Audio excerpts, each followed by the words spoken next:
جو نعرے لگانے والوں میں بھی سر فہرست تھا کہ جناب ہم آپ کے ساتھ ہیں، آپ آئیں تو صحیح، آ کر دیکھیں تو صحیح. اور جب آ گئے تو یہی شیخ بن ربیع یزید کی فوج میں کھڑا ہو گیا، یہ بھی آ گیا.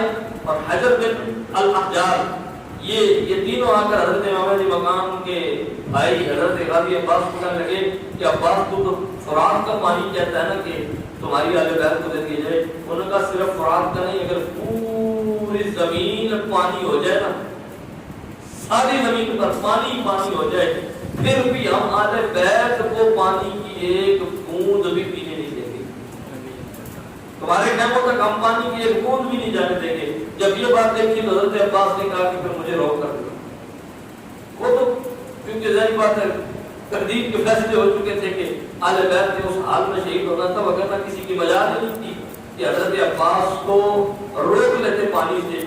تو بہرحال یہ حضرت عباس کا خطبہ تھا جس کے اندر حضرت عباس نے واضح الفاظ میں بتا دیا کہ تم لوگوں نے ہمیں بلایا ہے اور آج ہمارے مخالف ہو کر کھڑے ہو گئے ہو.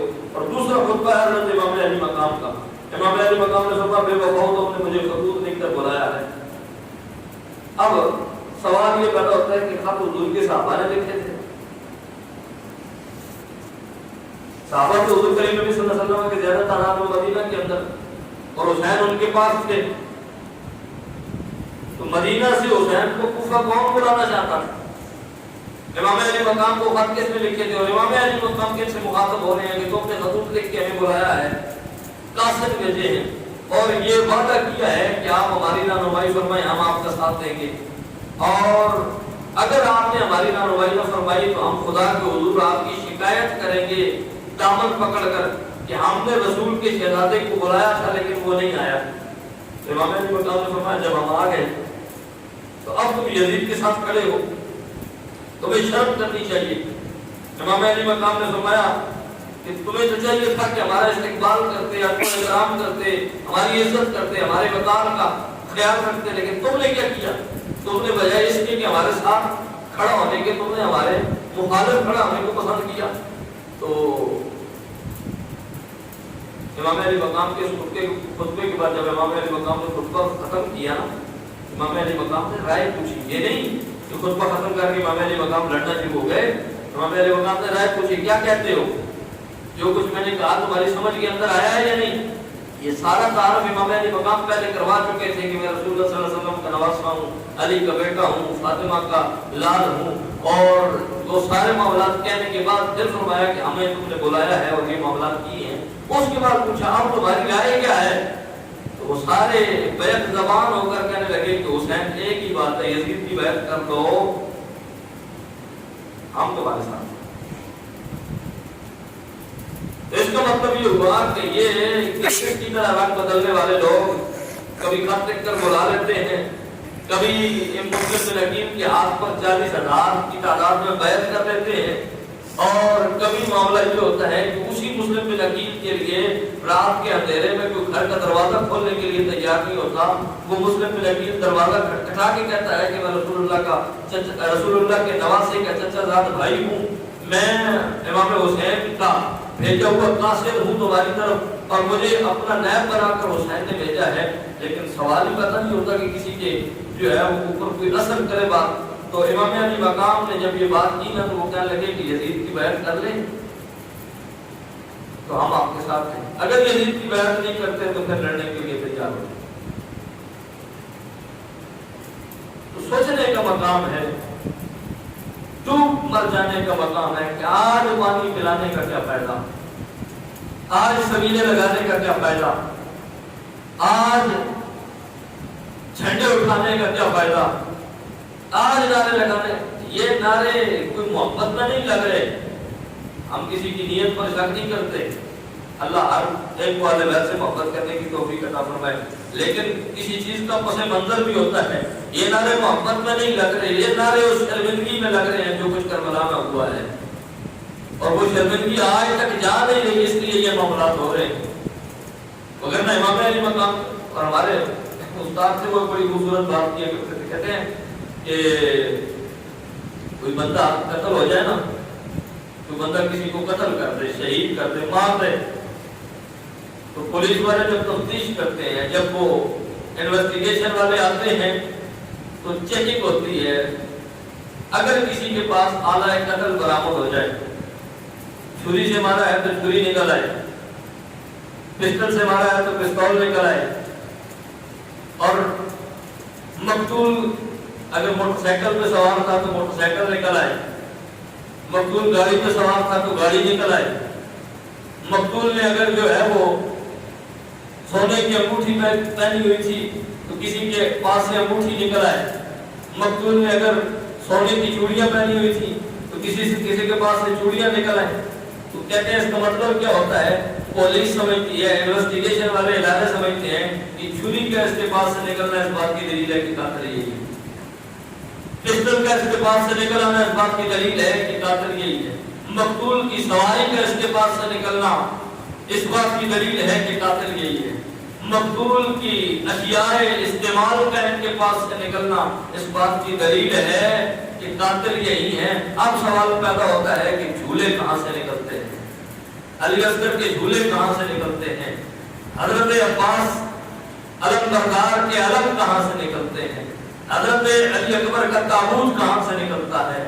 امام علی مقام کا گھوڑا کہاں سے نکلتا ہے؟ امام علی مقام کی تلواریں کہاں سے نکلتی ہیں؟ ان کے جسم پر جو نیزے اور تیر لگے وہ تیر کہاں سے نکلتے ہیں؟ اور اگر یہ سارے معاملات جہاں سے نکلے،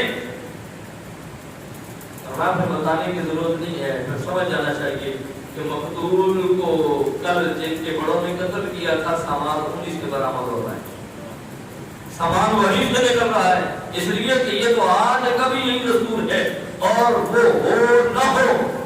اب بے شک وہ کہتا ہے جناب میرے پاس چھری کسی نے رکھ دی ہے، میرے پاس پسٹل کسی نے رکھ دیا ہے، میرے پاس یہ سارے معاملات کسی نے کر دیے ہیں، لیکن وہ اس کا کہنا نہ کہنا کوئی مقت نہیں رکھتا، اس کی کوئی اہمیت نہیں ہے. اس کو کہا جائے گا کہ تیرے پاس جو آلات قتل ہیں وہ برآمد ہوئے ہیں تو تو مقتول کا جو ہے وہ قاتل ہے اور تو نے ہی قتل کیا ہے. تو کہا کہ یہ سارے معاملات یا تو کرنا چھوڑ دو، اور اگر یہ کرتے ہو تو پھر اس بات کی دلیل ہے.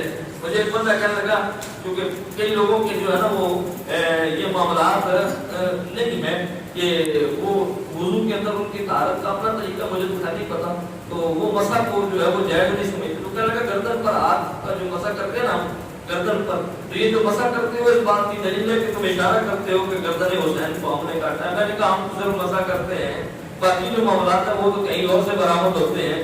تو پھر اگر یہ اشارے بتاتے ہیں کہ ہم نے قتل کیا ہے تو پھر اس طرح کے تو اشارے اور بھی بہت کچھ بتاتے ہیں.